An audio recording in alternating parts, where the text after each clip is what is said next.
Dagdagan natin yung sabaw dahil yung aking sotanghon ay ano yan, original na talagang sotanghon na magandang klase.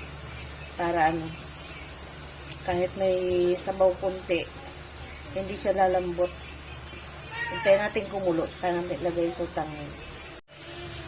Yan, napulo ng ating sabaw. Ilagay na natin yung sotanghon. Inuna ko siyang ilagay kasi nga matigas siya. Sunod natin yung, pag medyo okay na at malambot na siya, lagay na natin yung ampalaya. Masarap ito guys, mga nanay. Try nyo yung ganito.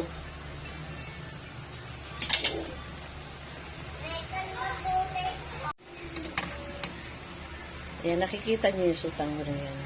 Dami po, ang sotanghon na to ay ano, ang tatak niya ay sapuro. Sapuro sotanghon, original sotanghon. Hindi siya basta-basta ano, lalambot.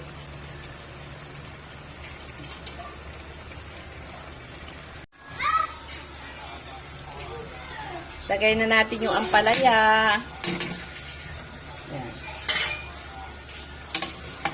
Sino nakatry na ng ganitong klase ng ulam? Masarap ito. Promise, masarap.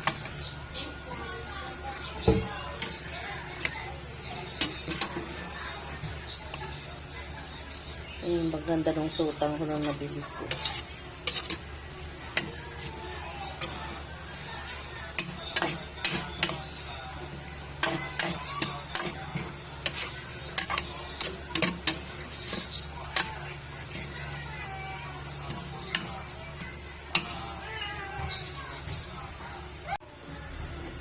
Yan, pwede na.